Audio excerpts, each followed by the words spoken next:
Hoje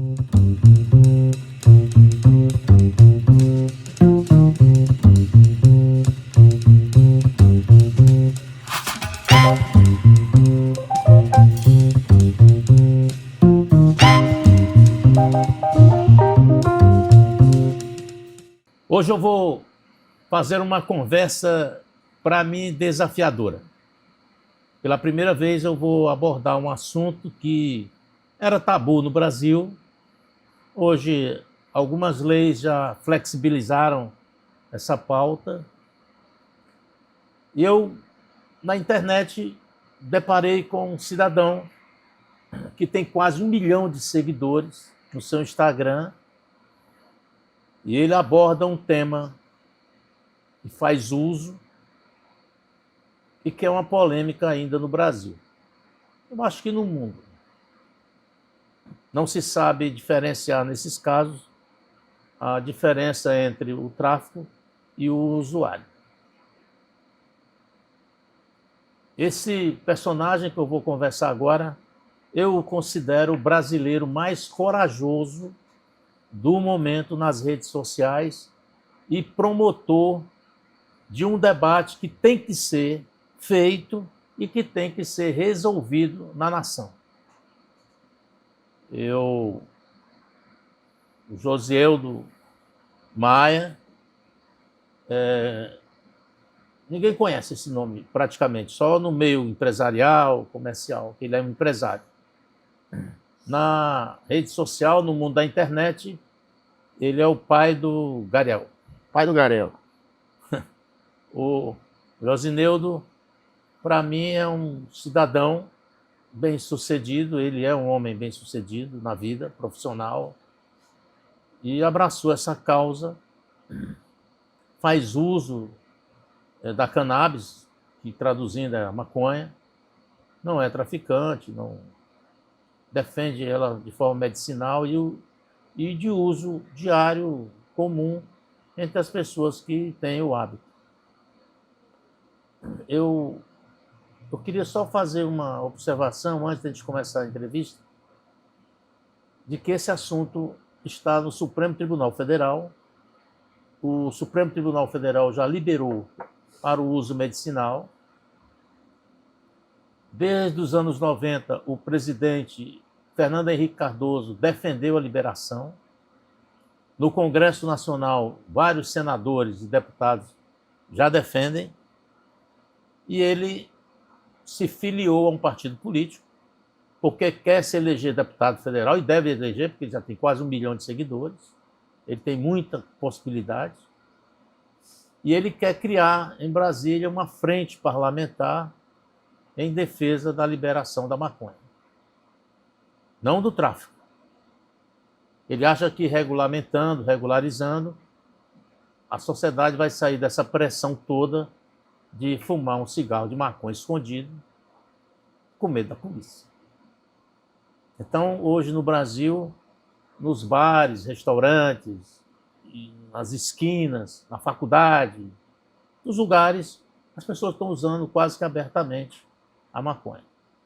No meu tempo de estudante na Universidade Federal, era comum os colegas usarem a maconha. Eu nunca fui usuário porque eu era adepto de outros tipos de coisas. Mas nunca deixei de sentar na mesa ou de respeitar o direito dessas pessoas. Estou fazendo essa confissão aqui porque eu não sou anjo, mas eu tenho meus pensamentos, minhas doutrinas que me impedem de certas coisas. Então eu vou começar essa conversa que deve ser muito boa e inédita na comunicação do Ceará, talvez do Brasil, que é entrevistar uma pessoa que faz uso da maconha, que defende a tese da utilização dela de forma medicinal e a liberação para que o usuário possa fazer uso dentro da sua casa, num ambiente familiar, num restaurante, num bar, junto com os amigos, onde for liberado, como o cigarro, que hoje é livre na rua, mas tem restrições em bares, restaurantes, por força de lei. Mas o cigarro não é proibido, ele é liberado. Então, eu vou aqui com o José Neudo, que eu vou chamar na entrevista de pai do Gael, que nós vamos contar a história um pouco do Gael, que é o Gabriel, né? Gabriel, é o Gael, meu filho, sim. Que é um garoto que tem 20 anos. 20 anos. E que ele não veio para essa entrevista porque ele está em outros compromissos. Então, pai do Gael, o José Neudo. Sim. Como é que você teve acesso à maconha? Primeiramente, eu quero agradecer a oportunidade de vir aqui no seu jornal. Fui muito bem recebido. Roberto, eu sou admirador do seu trabalho. Já li a sua coluna já faz tempo. E eu agradeço. Quero lhe agradecer pela oportunidade, porque o preconceito é um tabu que ele trava a gente de abrir certas portas. E eu gostei muito do convite, fiquei surpreso assim pela sua coragem também de convidar para que venha trazer aqui uma pauta tão delicada, entendeu? E respondendo a sua pergunta, a primeira vez que eu tive acesso à maconha, eu tinha 17 anos de idade. Eu sou de família de classe baixas. Vim do interior com 17, 18 anos. Você nasceu aqui no Ceará, né? Nasci no Ceará. Aqui em Guaíras. Guaiúba. Sou de Guaiúba aqui pertinho. Guaiúba. Minha cidade do coração. Guaiúba aqui na região metropolitana, pertinho de Redenção. Entre Redenção e Pacatuba. Cidade do meu coração. Pé de Serra, cidade serrana. Então, quando eu migrei para Fortaleza, eu lavei carro na rua. Eu lavava carro na frente da universidade, ali na reitoria. E até eu nem falava para minha família que eu vim morar com minha irmã quando eu vim morar em Fortaleza. Só que eu tinha que fazer um dinheirinho. E minha irmã pagava meu colégio, eu ia para o colégio. Quando acabava a aula, eu lavava os carrinhos na rua para fazer um dinheiro, para não ficar pedindo dinheiro ao meu cunhado. E um dia, o rapaz deixava a chave comigo. O playboy terminou de lá, chegou, me entregou a chave do carro, eu fui lavar o carro dele e eu achei uma bia, que aqui no Ceará, gente, o nome popular é bia, mas uma bagaçazinha da maconha ali, um baseadinho apertado, já tinha fumado, já tinha sido usado. Eu achei e brinquei com ele, ele disse, pode usar aí. E foi para a aula dele.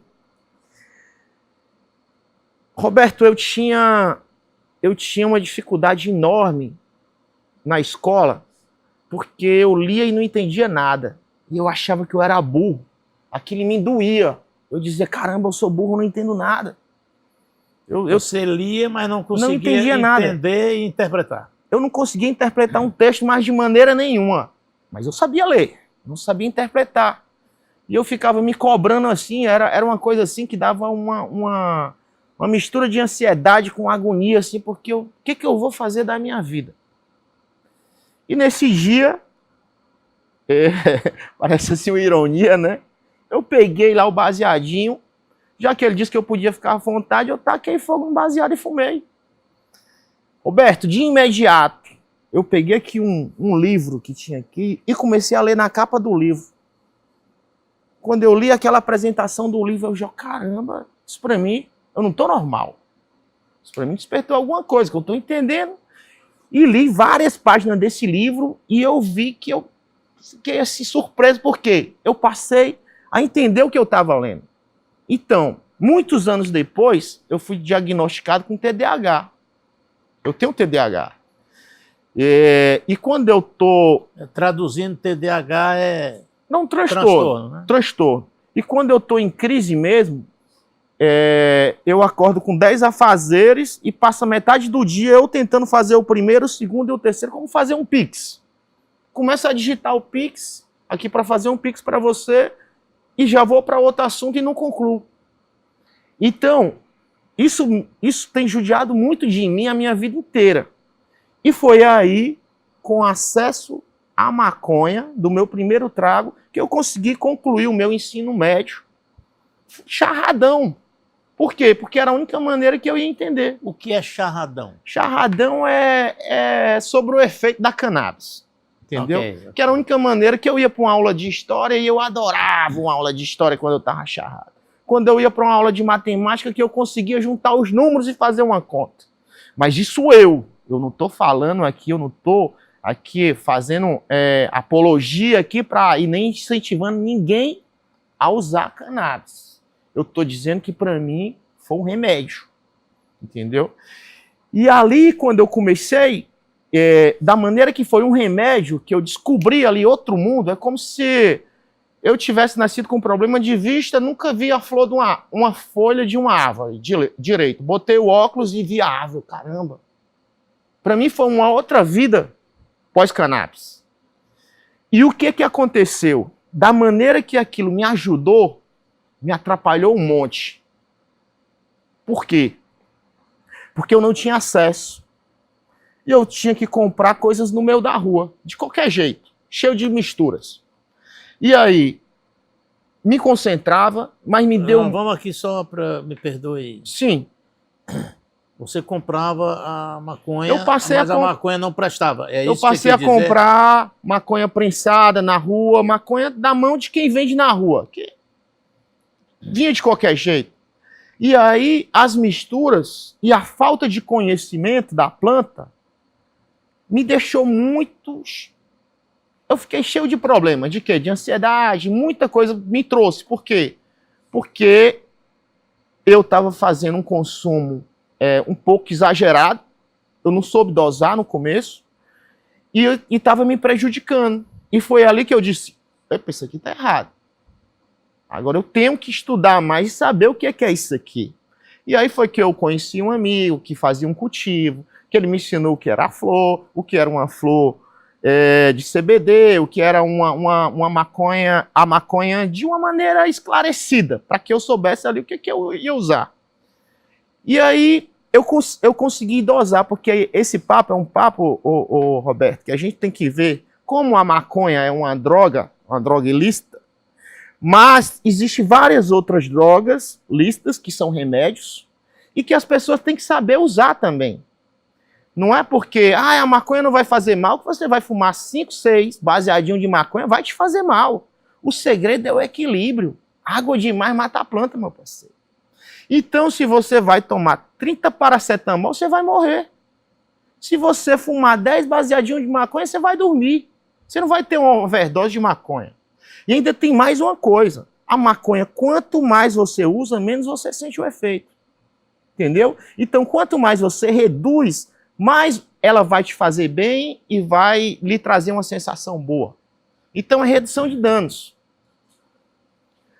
E voltando aqui para quando eu comecei a entender a respeito do que eu estava usando, eu comecei a procurar ajuda. Fui no médico. O médico me passou, porque é muito difícil você arranjar um médico.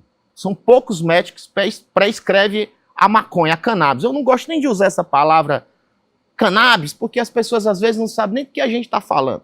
Entendeu? Então eu gosto de usar mesmo o nome maconha, que é o nome mais popular. Mas os médicos não gostam de prescrever produtos canabiais, até mesmo pelo um preconceito que gera.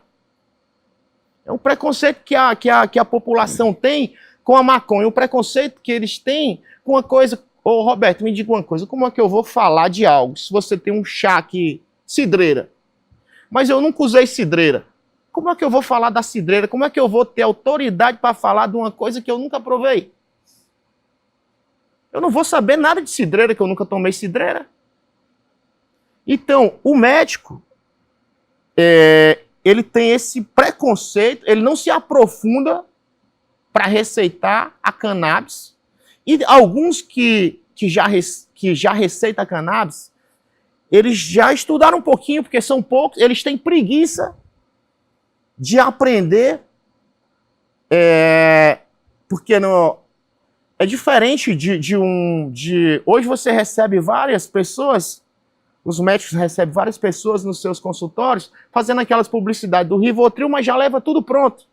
Ele tem só que receitar. A maconha não, o médico, para saber disso, ele vai ter que parar um pouco do tempo dele para estudar, para ele começar a receitar. Porque senão ele vai receitar de uma maneira errada. E aí eu me aprofundei, e foi quando eu fiz a redução de danos. Eu passei já para um outro nível, que foi quando eu procurei entender o que era e usar de uma maneira correta. Hoje eu acordo, Roberto, eu faço um baseadinho, que esse baseadinho ele vai me acalmar o dia todo. Entendeu? Eu dou 2 peguinha para sair de casa. 2 o quê? 2 peguinha. Ah, peguinha é 2 peguinha. duas fumadas. 2 traguinhos para sair de casa, já sem estar ali atropelando assunto, com a mente mais tranquila. Antes do almoço, mais 2 peguinha para almoçar e começar uma tarde boa. 4h20 é o horário mundial de você fumar um ervinha, que é o horário mesmo que você vai se acalmar e terminar o expediente. Eu termino meu expediente, eu trabalho até 8 horas da noite todo santo dia. Acordo 6h30 da manhã. E depois dizem que o maconheiro é preguiçoso. O maconheiro não trabalha. E aí, quando eu termino esse mesmo baseadinho que eu fiz de manhã, eu vou terminar ele à noite. Um só durou o dia todo.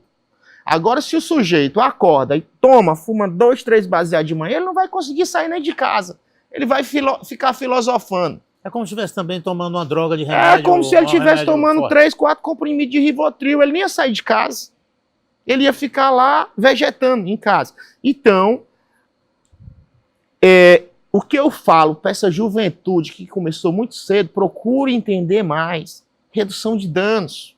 Procure entender, porque a maconha, como toda outra droga que você compra numa farmácia, ela tem que ser também usada de uma maneira correta. Porque senão, em vez dela lhe fazer bem, ela vai lhe fazer mal.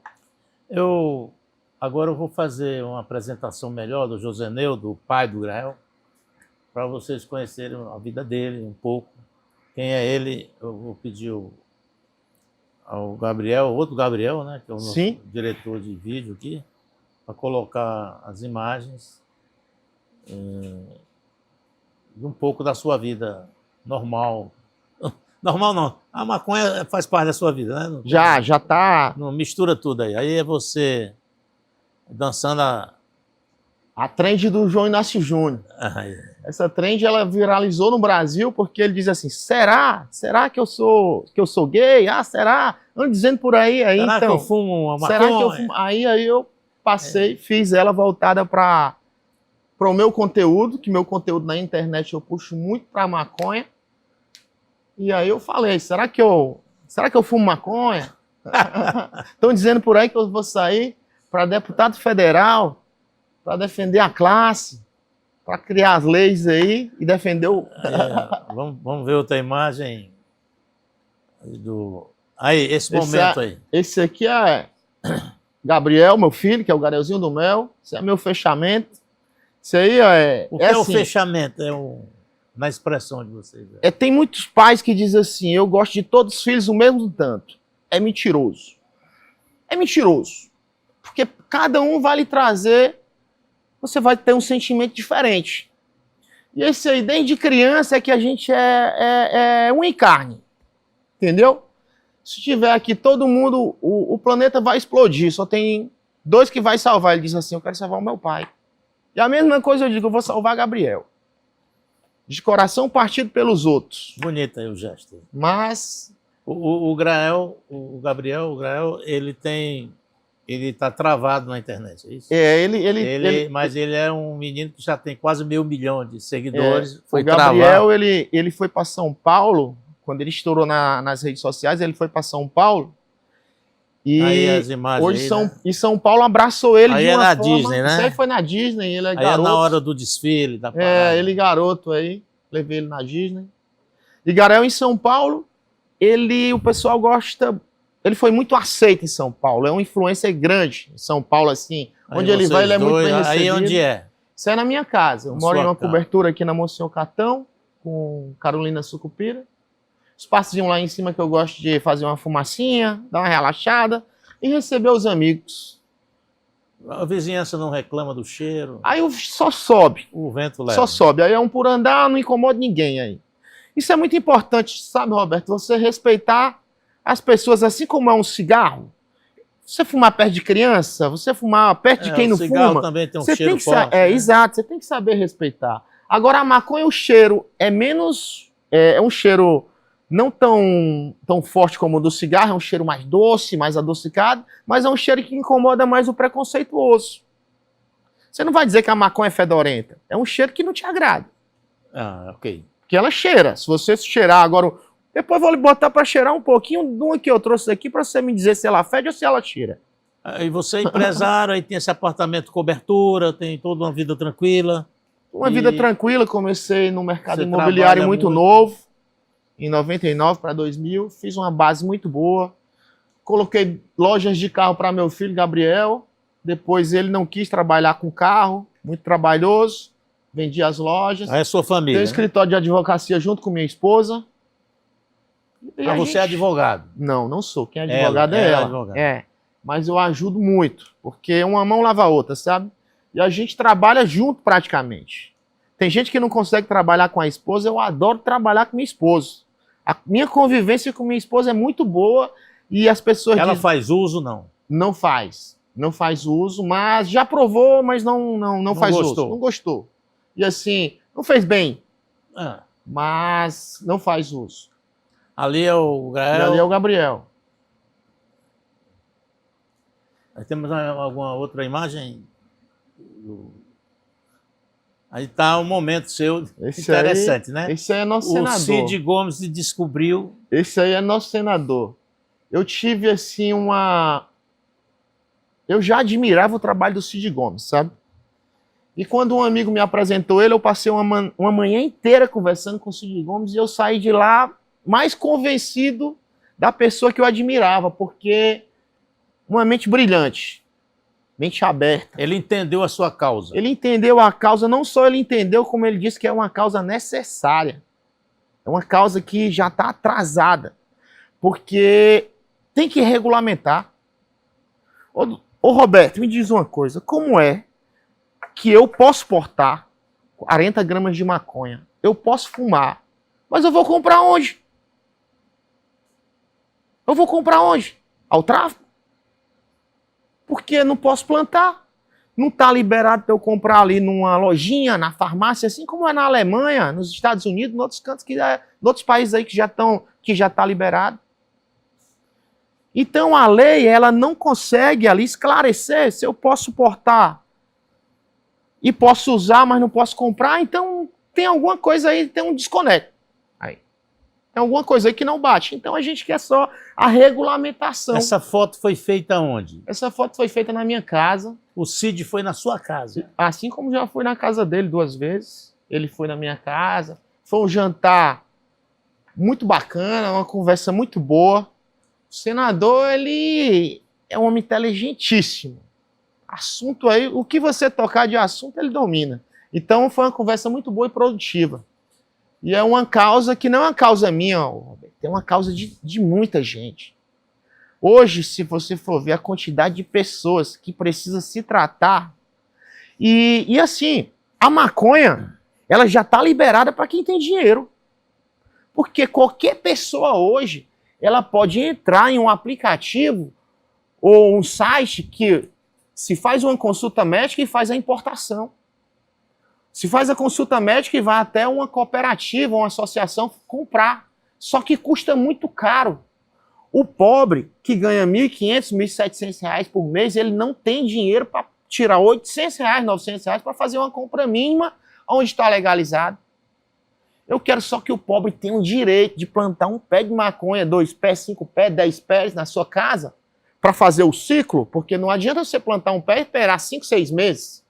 Você tem que ter o ciclo dele para você ter sempre o seu medicamento. Você tem que plantar no mínimo 8 pés em tempos diferentes para que você tenha sempre a flor naquele tempo para fazer o seu medicamento, a sua extração. E o que ocorre? Se você planta um pé de maconha hoje, ele cresce, o cheiro é forte, o seu vizinho vai denunciar, você vai acordar com a polícia derrubando a sua porta e você indo preso por causa de um pé de maconha. Entendeu?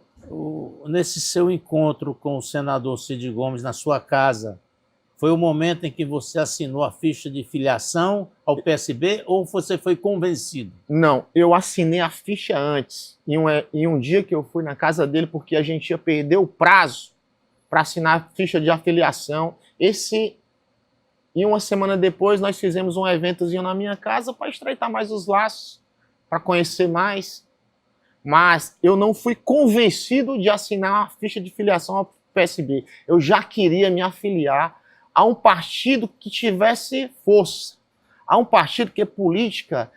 A política, ela é articulação. Você não pode tive vários convites de partidos pequenos, mas onde eu não ia ter voz, entendeu?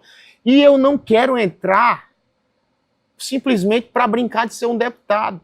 Eu quero entrar para bater e criar as leis naquilo que eu defendo. Eu quero entrar e conseguir articular com pessoas. Então, tinha que ser com um partido que tenha peso. E levei porta na cara de vários partidos, hein? Vários partidos que diz que se preocupa tanto pela causa do desfavorecido, pelo pobre. Não tinha muito espaço. E até que um amigo me apresentou o Cid Gomes, e em uma conversa, em uma manhã inteira conversando, foi uma conversa que fluiu, porque é bom quando a conversa flui, que você vê que você está à vontade. Eu me senti muito bem à vontade na casa do senador Cid. E aí foi uma conversa muito boa, e a partir daí já demos continuidade em outras reuniões e estamos aí. Você acha que a maconha é a porta de entrada para outras drogas? Eu acho que não, doutor. Eu acho que a porta de entrada para outras drogas é o álcool. Vamos lá. Você não bebe? Eu parei de beber por conta da maconha. Eu bebia e só me fazia mal. Quando eu bebia, eu não conseguia ir para casa. Eu chegava em casa, em vez de chegar às 7 da noite, eu chegava às 11, meia-noite. Mulher ia reclamar, ia dormir brigado. No outro dia, acordava meio-dia com ressaca. Entendeu? Perdi o final de semana com meus filhos, só aproveitava o domingo. Se você fumar uma maconha indo para casa, quando você chegar em casa, a primeira coisa que você vai querer fazer é comer, que dá uma fome boa. Depois, abraçar a mulher, dar um beijinho, fazer um amorzinho, dormir cedo, um filmezinho dublado, de fácil entendimento, entendeu? Para não puxar muito da mente, você vai dormir tranquilinho, vai acordar cedo, porque você vai dormir cedo, e vai ter um dia maravilhoso, um sábado para a criançada, para fazer churrasco. Foi aí que eu comecei a ter qualidade de vida dentro do meu relacionamento. Quando eu parei o álcool e passei a usar mais a cannabis. Eu vejo, se você for analisar, vamos pegar aqui, se você conhece alguém em uma delegacia e pergunta assim, eu quero os boletins de ocorrência de uma sexta-feira, uma sexta para o sábado, de todas as ocorrências que teve aqui, você não vai ver uma de maconha que alguém chegou em casa, que fumou 2 baseados, bateu na mulher e nos filhos. Não vai ver, não vai ter. Agora o álcool, meu parceiro. O álcool é destruidor, é destrutivo. É uma coisa que acaba com a família. O álcool. Mas eu não estou aqui criticando aquele amigo que sabe tomar 2 cervejas e ir para casa. Esse aí sim, eu tiro meu chapéu para ele, porque ele sabe. Eu não sei. Eu não estou criticando aquele que toma umas taçazinhas de vinho e vai para casa. A porta de entrada para outras drogas é o álcool. E está comprovado. Você pode ver qualquer pessoa, se assim, ó, tomamos aqui uma garrafa de uísque. É muito fácil cheirar uma cocaína. É só quebrar e cheirar. Agora, se ele for fumar maconha, ele vai vomitar o uísque que ele bebeu. E depois, se ele nunca tiver fumado, ele não vai conseguir apertar um baseado. Agora, a cocaína é só quebrar, fazer um canudo e cheirar. E tão cheio aí, tá cheio de gente cheirando cocaína em todos os lugares e criticando a maconha. Também não estou criticando quem faz o uso e sabe fazer seu uso e leva a sua vida normal. Mas é bem mais fácil o álcool destruir um lar. É bem mais fácil o álcool te colocar em caminhos delicados. Você voltar para casa com embriagado, atropelar alguém. Como houve aqui, cidadão aqui que foi atropelado, que saiu aí em manchetes, aí, inclusive eu repostei, rapaz atropelado, foi atropelado, morreu, estava indo para casa de moto, um amigo nosso, por conta de um embriagado. Entendeu? José Neudo, assim, a gente chegou na metade já, conversa boa, né? Rapidamente. Flui, né? O pai do Grael, Joseneudo, você, o que é que você acha desses novos políticos usando só a internet? A internet é algo que vai lhe dar um alcance muito grande, sabe, doutor? Você que tem quase 1 milhão de seguidores. Lhe dá um alcance muito grande. Eu tenho 1 milhão de seguidores, mas eu sou visto por mais de 10 milhões de pessoas. Porque as pessoas, elas não te seguem. Primeiro existe um egozinho que diz, ele não me segue, eu não vou seguir de volta. Aí já perde 50%. Entendeu? E aí tem isso. E o que que acontece com essa garotada, esses políticos que estão usando a internet? Tem político que usa a internet para fazer novelinha. Tipo aquele rapaz lá, André Fernandes. Sim. Que foi lá, 300 anos de Fortaleza, capinou uma praça um dia antes, pegou o lixo e foi colocar na frente da prefeitura. Cometeu um crime ambiental. Usou lá da força que ele tem, né? Um parlamentar. Se fosse qualquer um outro, ia ser processado de imediato. E fez isso. O que que ocorre?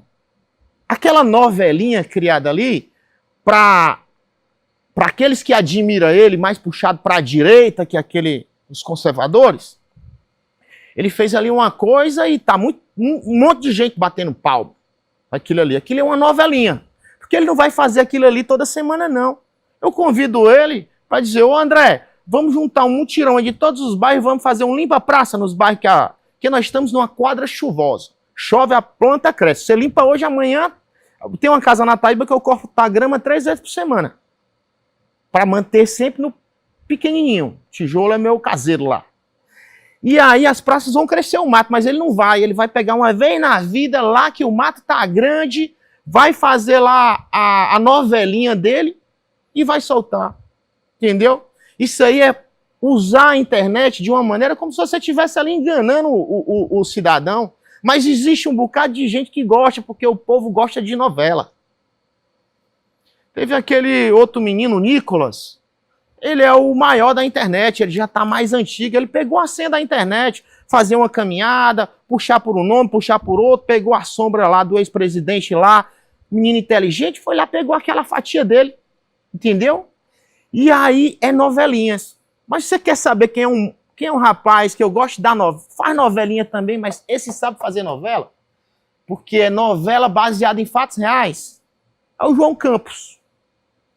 O João Campos, ele faz a novelinha... Eu vi aqui no seu Instagram, o João Campos lhe segue, né? Começou a seguir recentemente. O João Campos sabe fazer a novelinha, que ele faz novela em cima de fatos reais. Ele faz a obra e vai mostrar a obra pronta. Entendeu? Ele faz a obra quando ele mostra que a obra está sendo iniciada, ele vai lá e filma com o povo. Entra nas comunidades, é adorado pelo povo. Aquele menino é um político que vai longe, viu? Pode escrever. Aquele menino vai ser futuro presidente do Brasil, aquele menino. Você acha que essas pessoas que gravam esses vídeos, que você está dizendo, esses filminhos, eles entram numa favela como você, por exemplo, para fumar um baseado, como você diz? Ô, Roberto, eu convido a qualquer um, Nicolas Ferreira, André Fernandes, qualquer um desses, para entrar aqui numa comunidade comigo ali, entrar ali no Sérgio Luiz e sair lá no Vicente Pison, subir o Castelo Encantado e sair na Beira-Mar. Eu entro em qualquer favela em Fortaleza, eu sou querido pelo povo. Por quê? Porque as pessoas já me conhecem nas redes sociais e sabem qual é a minha intenção. Mas eu não estou falando nem isso pela intenção política, que há 10 anos atrás, antes de me interessar por uma candidatura política, eu já fazia por eles. Paguei colégio de mais de 10 moleques lá, que eu só não queria que eles fossem por crime. Dos quais, dos 10 que eu paguei, tem o nome de todos. Paulinho, que era um menino que eu adorava, morreu porque roubou, foi correr para a favela, não podia roubar na favela, o crime matou. Veio outros, George, a mesma coisa, e vários outros que são meus meninos ali, que eu perdi mais um, perdi mais outro. O que eu consegui salvar foi Marcelinho, que eu coloquei para trabalhar na minha loja de carro, na pizzaria, e mais uns outros que foi para a igreja. Mas lamentável porque você perde. Você acha que dá para salvar essas pessoas? Essas pessoas precisam de oportunidades. Essas pessoas não nascem bandido. Não nasce bandido. Agora, ô Roberto, escuta só. Tá eu, 10, 11 anos lá na favela. 12 anos. O único rapaz que vai aparecer com tênis, com a camisa de marca, é os meninos que já estão lá do outro lado. Não tem incentivo para essa molecada. Eu agradeço a Deus por ter nascido no sertão, que se eu tivesse nascido numa comunidade com espírito de liderança, com sangue no olho, eu tinha virado bandido. Não tenho nem dúvida disso aí, meu parceiro. Tinha virado bandido. Porque hoje você tem que criar da safra. A minha maneira de pensar é que você tem que criar da safra, é uma safra dos meninos de 7, 8, 9, 10 anos. Você tem que cuidar dessa safra para colher daqui 5 anos, 6 anos, 7 anos.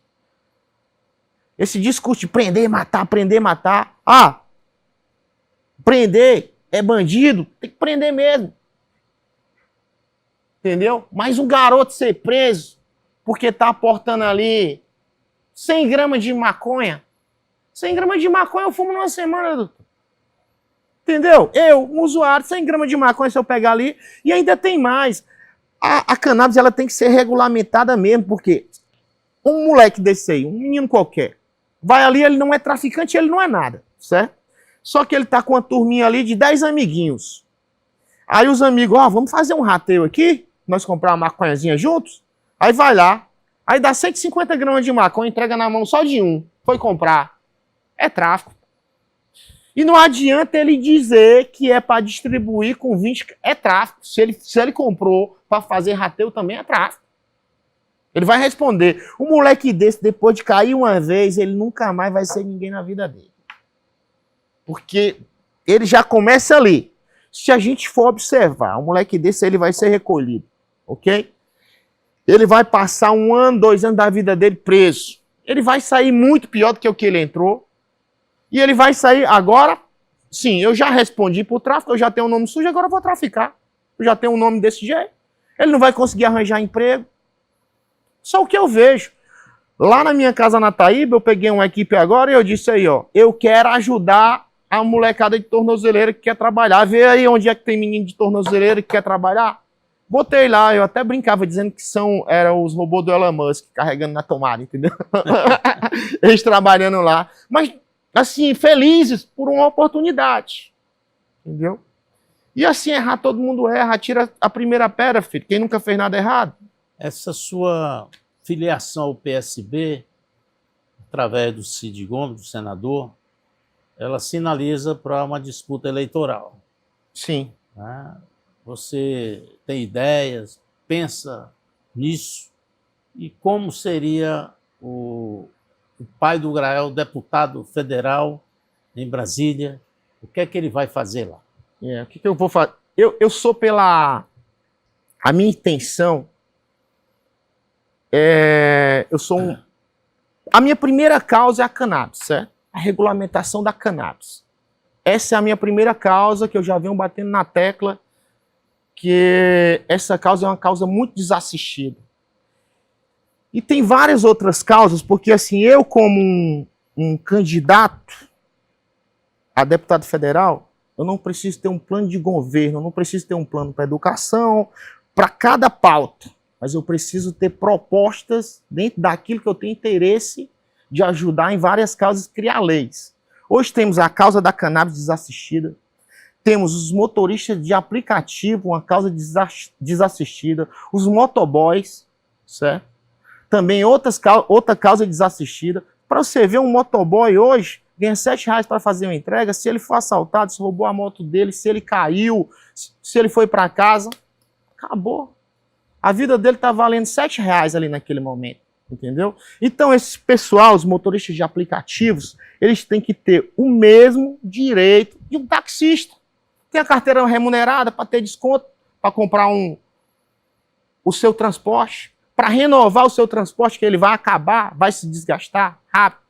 Incentivos para compra de motos elétricas. Tem que criar incentivo para essa moçada, para a classe desfavorecida. Porque essas classes desfavorecidas, as pessoas só taxam como classes marginalizadas. Entendeu? Quando vê um motoboy na rua, já está ali. A pessoa já sobe o vídeo, já tem medo. É normal que tenha. É normal que tenha, por conta que a cidade da maneira que tá, você não sabe. Um ladrão pode chegar numa X6, numa BMW X6 para lhe roubar, você não sabe. Mas a classe marginalizada é a mais afetada. A classe pobre, eu vou pelo pobre, Roberto. Eu não vou puxar que sou empresário, vim do nada, eu conheço a dor do pobre. Então, a minha base, eu vivi, entendeu? E é muito bom quando você domina um assunto, quando você vive para você pregar aquilo que você viveu. Eu queria lhe fazer uma pergunta que eu não consigo ver na minha mente. Eu queria que você clareasse aí. Como é que você vê uma cidade como Fortaleza, por exemplo, onde a gente mora? As pessoas fumando um baseado, uma maconha na rua. Na rua, né? Isso no seu imaginário, isso é possível? Hoje, a gente já vê as pessoas fumando maconha na rua em todo lugar. A gente tem que educar essas pessoas. A gente tem se hoje tivesse, como tem na Alemanha, os cafezinhos lá, onde tem a cannabis para você fazer degustação, teria que ter espaço para fumantes. Espaço para fumante, para você ter ali. Não é só a maconha, é o cigarro. Você tem que respeitar onde tem criança. Tem ali uma criança, você não vai acender. Ou então, tá ali perto de um idoso, uma pessoa assim que você vê, que são aquelas pessoas que têm uma rejeição a mais. Porque daqui 100 anos as pessoas vão rir desse assunto. Você defende mais ou menos como tem o cigarro, né? No restaurante cigarro, não pode, onde você... no lugar fechado não pode, na rua pode. Roberto, se eu pegar um cigarro e acender aqui na sua cara, eu sou mal educado. Agora, se eu disser, Roberto, eu posso apertar um aqui, você disser, à vontade, meu parceiro. Eu quero... É a liberdade, Roberto. A liberdade. Mas você tem que ter a consciência de que tudo que faz fumaça vai incomodar um ao outro. Entendeu? E a maconha ela já não foi liberada há muito tempo porque cheira muito. Porque o cigarro eletrônico é o que mais mata, todo mundo fuma em todo canto aquilo, não tem cheiro de nada. E aquilo vai fazer um mal, já está fazendo um mal enorme, enorme. E é proibido. Mas em todo canto você vê um cara com uma cestinha vendendo cigarro eletrônico. Você compra em... Se a gente sair aqui, você compra em qualquer lugar. E é proibido também. Ele faz mais mal que a maconha e vende em toda esquina. Eu quero remeter a nossa conversa de volta ao início. Sim. E você disse que passou a ser usuário lavando o carro. E uma pessoa abastada deixou a chave com você e disse, pode fumar a bituca. É bituca? Sim, pode chamar a bituca também. Aqui a gente apelidou de Bia. Bia? Bia. Bia. Aí eu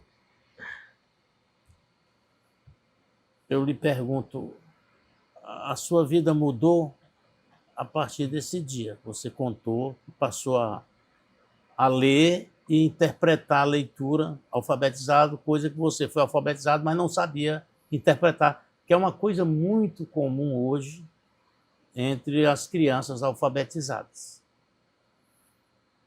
Você, então, não de forma preconceituosa, mas de forma didática, acredita que a escola poderia ter uma evolução maior com a maconha? Não é a escola, porque eu precisava, sabe, Roberto? Eu tinha um problema que eu precisava. Ah, tá. Certo? Eu tinha um problema que até hoje tenho, que eu preciso da maconha, de produtos canabiais, seja a maconha, seja a jujuba, eu preciso da maconha para ficar tranquilo, para raciocinar e para dormir.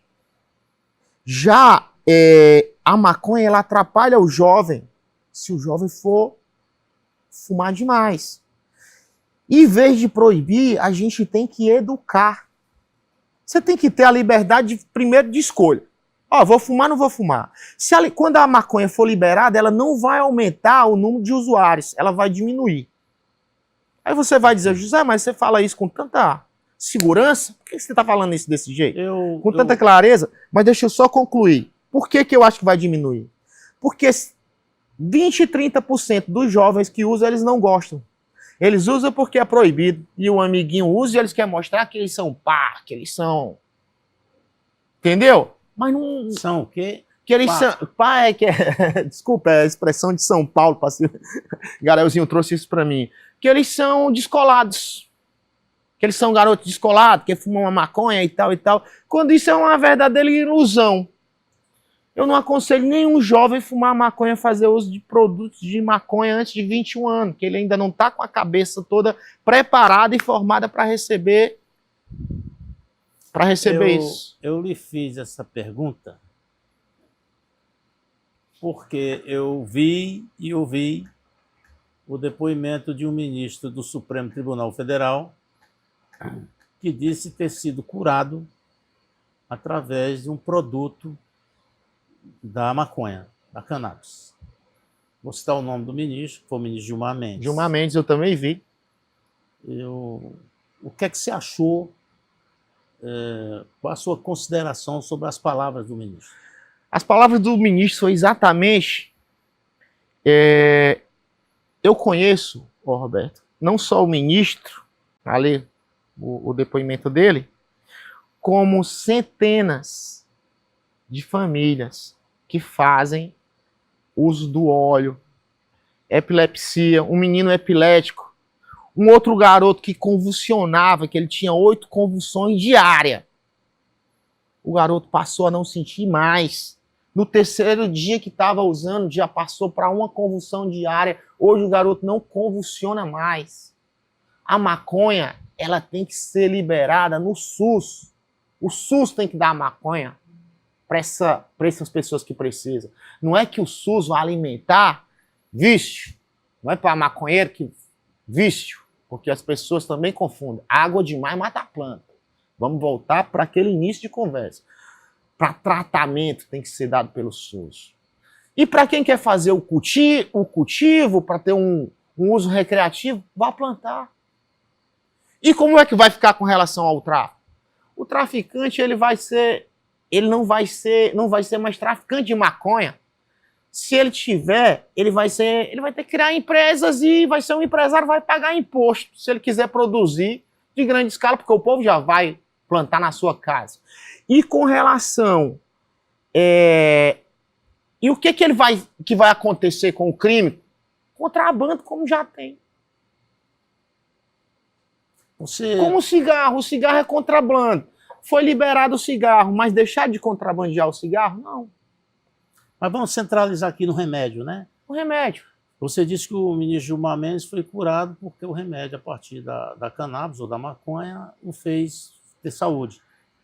Aí você cita também o caso de crianças que têm convulsões. E senhores, eu tenho uma amiga que ela tem Alzheimer.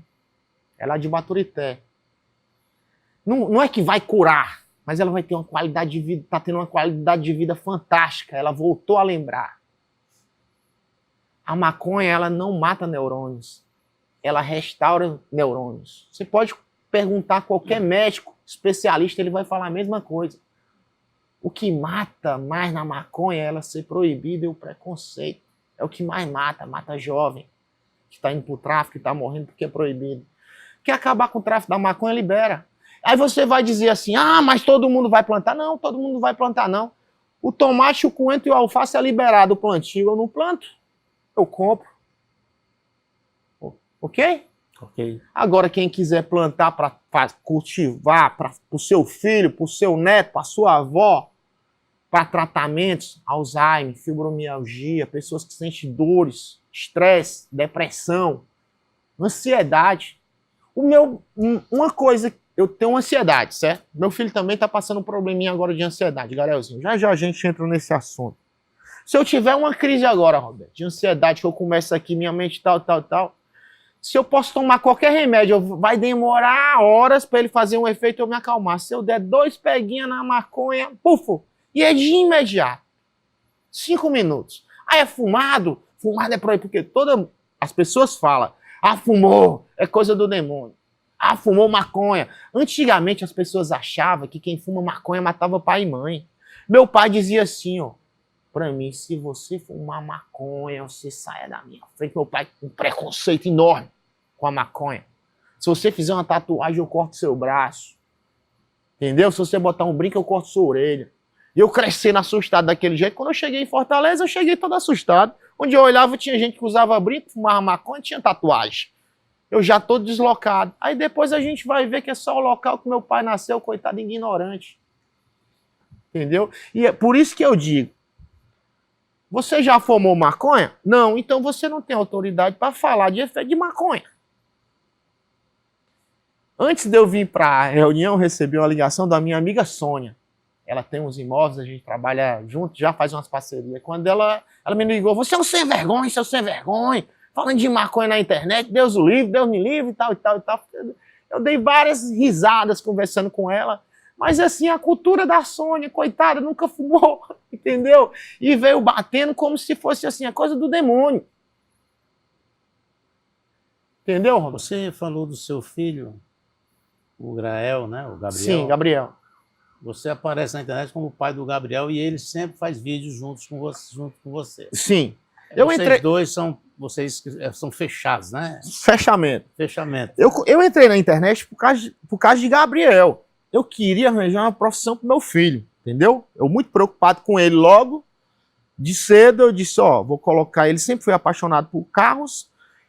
Eu comprei uma loja e coloquei uma outra loja para Garel.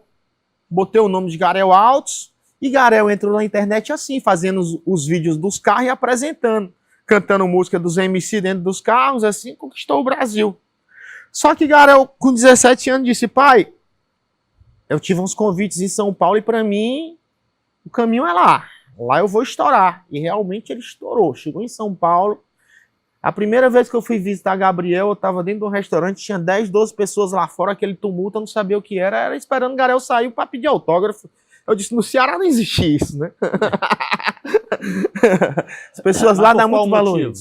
Por fama, da internet, ser um garoto do digital. E aí eu vi aquilo, eu fiquei, caramba. Mas e como é essa liga sua com ele na maconha? Foi ele que ele levou a isso? Ou você... Não, eu uso maconha desde os 17 anos, ele não estava nem no mundo. E aí, o que acontece? Quando o Gabriel veio, foi para São Paulo, eu que fazia criava os textos para vídeo de Garel, criava tudo. Quando o Garel foi para São Paulo, eu disse assim, agora eu vou fazer o que no digital? Eu vou criar o meu. E aí comecei a fazer os meus vídeos. E aí eu tive a ideia de botar a cara no sol com relação à maconha. Quer dizer, eu sempre tinha aquilo ali dentro de mim, uma vontade enorme de dizer, Dantes, a partir de hoje eu vou fumar maconha e vou mostrar para todo mundo, vou parar de fumar escondido. Sempre tive essa vontade. E aí teve um dia que eu acordei e disse, a partir de hoje foi só fazer o primeiro vídeo, porque já não tem mais ré, todo mundo já viu.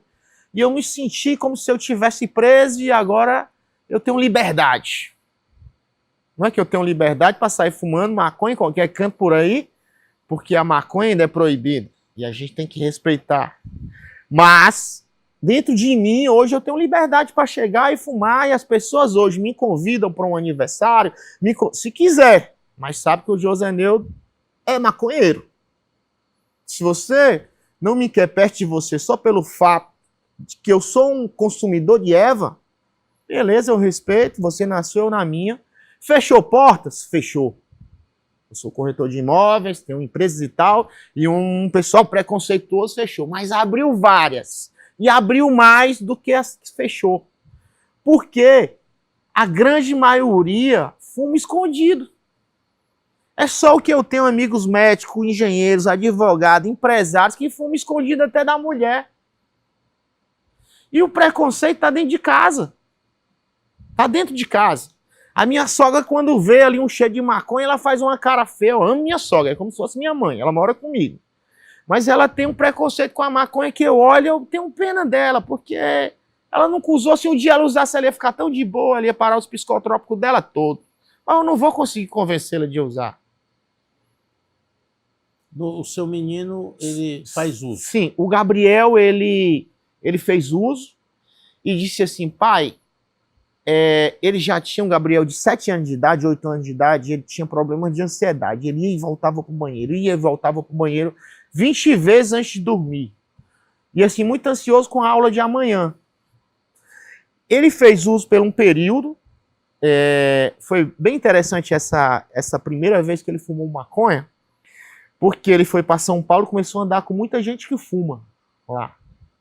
E ele disse, pai, eu tenho que voltar urgente, porque a gente tinha um acordo que tudo que fosse álcool, maconha ou qualquer outra coisa, a primeira vez que ele fosse usar tinha que ser comigo. Acordo. Acordo quando ele tinha 12 anos de idade. Primeira cerveja que Gabriel tomou, com 16 anos, ele, pai, estou preparado, vamos tomar aquela cerveja. Tomamos 12 chopp, 6, ele vomitou, não quis mais, ele não bebe. Entendeu? Voltou de São Paulo dizendo, pai, tá na hora, porque senão eu vou fumar com os outros, quebrar o acordo. Fumar maconha. Bora, filho. Filho, isso aqui é uma flor, isso aqui é isso aqui é uma extração, isso aqui. Coisa que muitos não vão ter com o pai. Ele vai fumar maconha ruim do meio da rua, porque o pai tem um preconceito e vai dizer que não pode, às vezes fuma até escondido do menino. E aí eu cheguei e fomos lá, Gabriel. Gabriel provou da flor, ficou muito bem e tal, e chegou até a fumar e eu chamei, o Gabriel, isso aqui é sem exagero, é desse jeito. Só que quando ele voltou de São Paulo agora, foi as primeiras crises, em novembro ele voltou, ele começou a ter umas crises assim, dizendo, pai, eu não tô legal, pai, eu não tô legal. E a preocupação logo quando eu levei no médico, mas ele não tinha, ele só dizia, eu não tô legal porque eu tô me sentindo um pouco triste. E aí ele entrou no psicotrópico. E aí eu posso lhe dizer, doutor Roberto, que eu vi meu filho gritar, dores e uma coisa para acertar nos remédios. Porque quando você tem um problema na cabeça de depressão, ansiedade, não é feito uma dor que você tem no braço que você vai tomar um remédio e vai passar a dor. Não. É 40 dias testando um medicamento. E ele vem vários efeitos colaterais que vai deixar o menino muito ruim. Então, eu vi meu filho ganhar 20 quilos em 4 meses. Eu vi meu filho sofrer muito no psicotrópico, que ele está até agora. E ele deu ele foi internado. E por conta de vários testes que ele vem fazendo, agora ele está dando uma pausa, porque eu disse, ô Gabriel, volte a fumar maconha, que você gosta, e que se ele estivesse fazendo uso da maconha, talvez estava até ajudando a mais o tratamento dele, mas como o médico disse, olha, deixa para depois dos 21, certo? Você já vai estar pronto, e você vai ficar agora no seu tratamento tal.